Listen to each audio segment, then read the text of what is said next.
बड़ा अच्छा प्रश्न किया आपने। ये बातें पहले होती थी डर। जब हम लोग बाल्यावस्था में तो सुनते थे नानी के दादी से, उस समय ये मीडिया का जमाना कम था, तो उस समय लोग बोलते थे अभी भगवान कष्ट में है।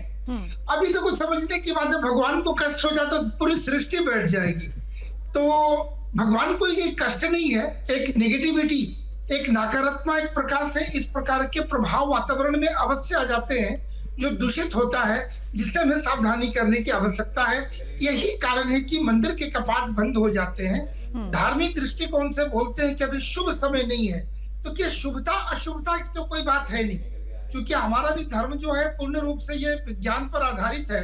तो वैज्ञानिक दृष्टिकोण से जब देखते हैं तो एक नेगेटिविटी, नकारात्मकता एक प्रकार के पूरे वायुमंडल में रहता है। यही कारण है कि किसी प्रकार के भोजन बने हुए हम रखते नहीं है, लेकिन दूध है, दही है, घी है, कुछ सूखे व्यंजन भी घर पे प्राय रहता है, जैसे बिस्किट भी हो सकता है। इस प्रकार की चीजें अचानक से हम फेंक नहीं देंगे, उसे अच्छे तरीके से डब्बे बंद करेंगे, एयरटाइट डब्बे में। स्वामी जी, मैं यहाँ पर आपको रोकना चाहूंगी जी। मैं एक चीज और ऐड करना चाहती हूँ। तुलसी का महत्व बढ़ जाता है। सूतक काल के दौरान हम तुलसी पत्ते का इस्तेमाल करते हैं, प्रयोग करते हैं। इसका क्या कुछ विधान रहता है? अरे मैं वही बता रहा था कि उसमें तुलसी दल डालते हैं। तुलसी दल एक ऐसा पौधा, एक ऐसा पत्र है जो कि 24 घंटा एक तो उसमें आपके अंदर में वो ऑक्सीजन देता है, और भी कई पौधे हैं। ये रखने से तुलसी दल में कि किसी प्रकार की नकारात्मकता को वो स्पर्श भी नहीं करने देगा। यदि किसी प्रकार के उस खाद्य सामग्री में हम, अगर मेरे मन में है कि वो किसी प्रकार से नकारात्मक प्रभाव डालेगा, तुलसी दल यदि हम रख देते हैं, एयर टाइट डब्बे में रख देंगे, तो नकारात्मक उसमें स्पर्श भी नहीं करेगा। किसी भी प्रकार की नकारात्मकता के समय अगर मुख में भी हम तुलसी दल डाल लेते हैं, देखेंगे कोई मरणासन की अवस्था में है, तो धार्मिक दृष्टिकोण से बोलते हैं कि उसे तुलसी दल और गंगा जल दे दिया जाए तो स्वर्ग में जाएगा, मोक्ष की प्राप्ति होगी। ये हमारे भावनात्मक बात है, किंतु इसके पीछे विज्ञान भी है।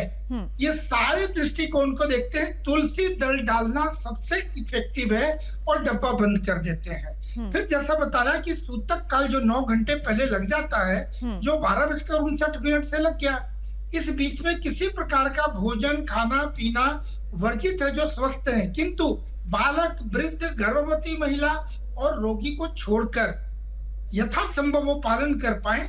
और इस समय रह गई डर की बात, किसी प्रकार की डर की बात नहीं है, ना ही भ्रम की बात है। एंजॉय करना चाहिए, खगोलीय घटना है। इस घटना को आज की पीढ़ी देखे, समझे, और ये समझना कष्ट की बात अगर करे तो एक भावनात्मक बात है कि ग्रहण लगना, कभी किसी को बोलते पता नहीं हमारे भारत में किसको ग्रहण लग गई, इस व्यक्ति के ऊपर, मेरे ऊपर तो लगता है ग्रहण ही लग गया, यानी नेगेटिव। ऐसी कौन सी नेगेटिव है? चंद्रमा अपने आप में उसकी एक खूबसूरती, एक सुंदरता है, उसके ऊपर में छाया पड़ जाना, और इस बार सूर्य का रिफ्लेक्शन पड़ेगा।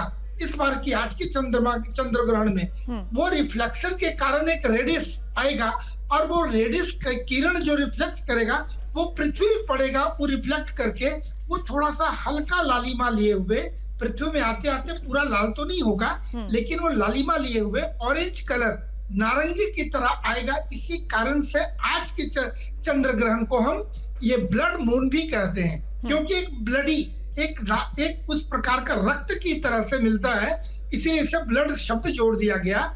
इसको लेंगे, इसीलिए इसका ब्लड मून भी कहा जा रहा है आज के चंद्र ग्रहण को। जब ये पृथ्वी पे आएगा तो इस प्रकार से ये कलर भी दिखेगा, और इसका प्रभाव बहुत पहले से, जब उप छाया, पृथ छाया, कई प्रकार के होते हैं,